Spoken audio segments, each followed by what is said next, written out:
Hello everyone, this is PotatoLegion here. I hope you are keeping very well. We finally got a developer update from the PTB and it seems like they've made some changes. This is actually a reaction as well because I've not read it myself. There will be a link in the description just in case you want to read it without listening to my annoying voice. Right, let's get straight into it.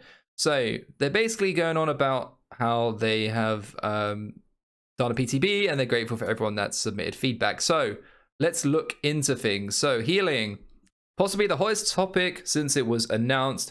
The PTB raised the base healing time to 24 seconds from the usual 16 seconds. Some tweaks were made to medkits with this in mind. Changing such a fundamental part of the game is a very touchy subject, so we kept an extra close eye on this change to see how it would play out. After reviewing player feedback, we found that many of you agreed that the speed which you heal others was already in a good spot prior to the update. This change has also had knock-on effects elsewhere in the game, making effects like mangled and hemorrhage stronger and making slugging, leaving survivors in the dying state even more effective. Therefore, we have reverted the base healing time to 16 seconds. Thank you, Behavior, for listening. Completely agree, that is the right decision. On the other hand, we found that there was a lot of support for tuning down medkits in particular.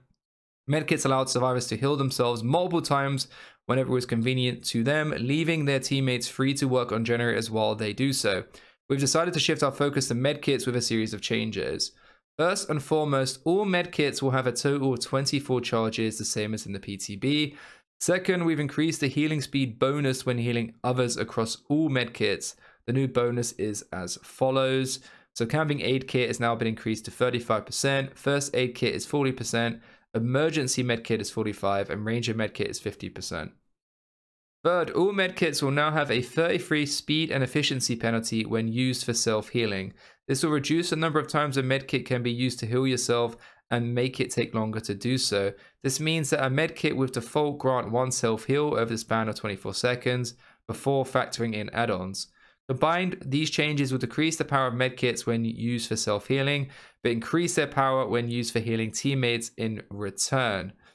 We all know you will probably continue using them for self-heals, but at least the choice is there. Okay, there's a lot of changes here for the add-ons. A lot of them look like they've been buffed slightly. Let's just quickly go over them.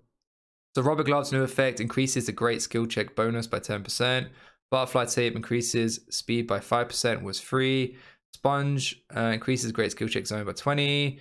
Needle and thread, great skill check by 5. No longer provides blood point bonus. Medical scissors increase healing speed by 10, was 12. Slight nerf. Surgical suture added effect increases bonus. Regression bonus for succeeding in great skill check by 10%. No longer provides blood points as well. Increases healing by 15%, was 20. Rarity to very rare was rare. Gel dressings add 16 charges to the medkit, was 14. Rarity increase to ultra rare was rare.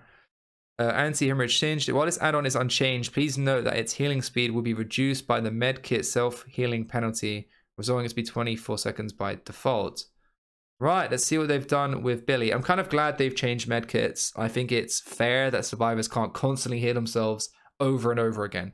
I don't think anyone can complain about that because medkits were used and abused. At least base kit healing has been left untouched, which was very important.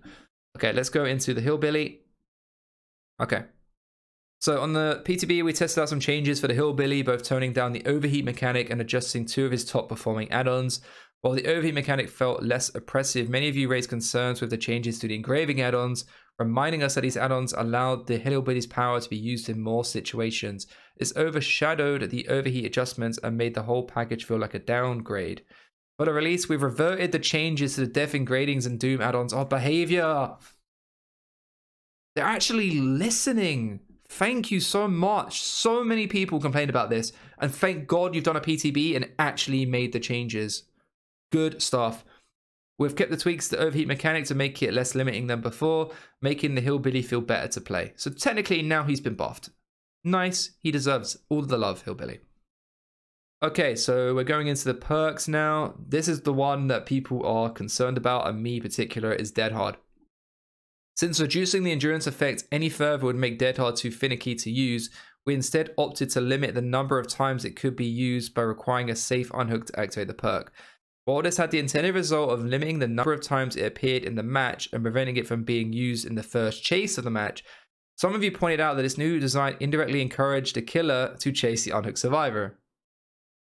This makes a lot of sense. The unhooker may have activated their Dead Hard, but you can be sure that the unhooked survivor does not have it. For this update, we have changed Dead Hard to instead activate when you are unhooked or unhooked yourself.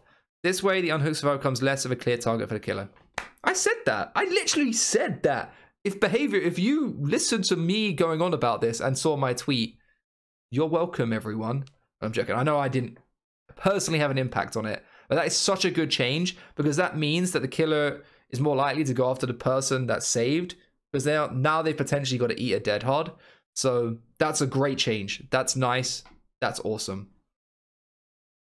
Scourge Hook Pain Resonance. On the PTB, Pain Resonance was changed to only activate the first time each survivor is placed on a Scourge Hook. This change was specifically made to reduce the number of times Pain Resonance could be activated in a given match, especially later in the match when one or more survivors were likely to be sacrificed.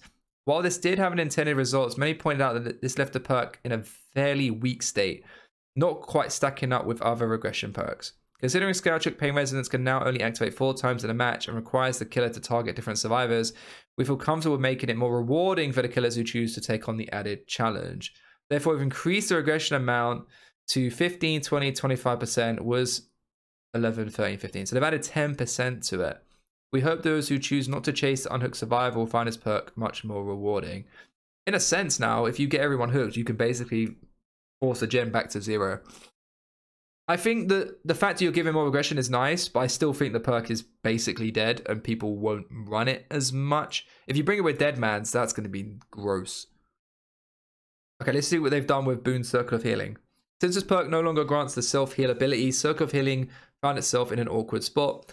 The altruistic kill speed bonus was nice, but when you crunch the numbers, Circle of Healing rarely provided any benefit. A 50% healing speed bonus would only have roughly 5 seconds off a heal, but it's easy to spend that much time running over to the Boon's area of effect that doesn't even begin to factor in the time it takes to set up. With this in mind, we've increased the healing speed bonus of Circle of Healing to 100%, was 50. So they've doubled the heal speed bonus. You have a free will make it if you're in a Boon. While this won't make up for setting up or running the Boon for optimal choice in every situation, I don't know if that's actually a good or bad thing. If there's a Boon on the field and you leave it unchecked and survivors all run there together, they're healing each other insanely quickly. But you have to remember, survivors are bringing will make it probably anyway. So yeah, it's still no self-heal, but they're healing at double speed. Going to be much more useful, I think, in the long run. I don't know how I feel about that. We'll see. We won't know until live version.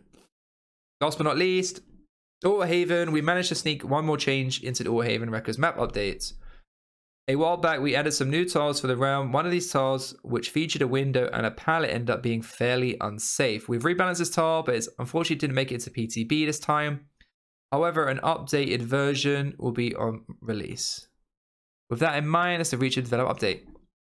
We'll have a look at that picture in a second. Just want to say, brilliant. You have literally listened to what the community wants. I don't think anyone is going to be against this update at all now. They've got rid of medkits, which is exactly what we needed. Medkits are busted. I've been using them all stream, and I've been healing myself stupid fast. I'm a bit concerned about Boon's Circle of Healing, but we won't know till live version. I think people will be running will make it anyway. I'm just glad base kit healing has been changed. It was too slow. Now it feels fine. I think this is actually really good. Behavior, S tier update. Hats off, S tier update. Looking forward to when this actually goes live and looking forward to playing more killer with this. So excellent job. Fantastic news. Good stuff. And anyone that's watching on YouTube, thank you so much for tuning in. As I said, there'll be a link in the description. Let me know in the comments what you think about this update. If it's good, if it's bad, let me know. And hopefully I'll see you all in the next video. Take care. Peace out. 私の名は吉良義景、年齢33歳。自宅は森王町北東部の別荘地帯にあり、結婚はしていない。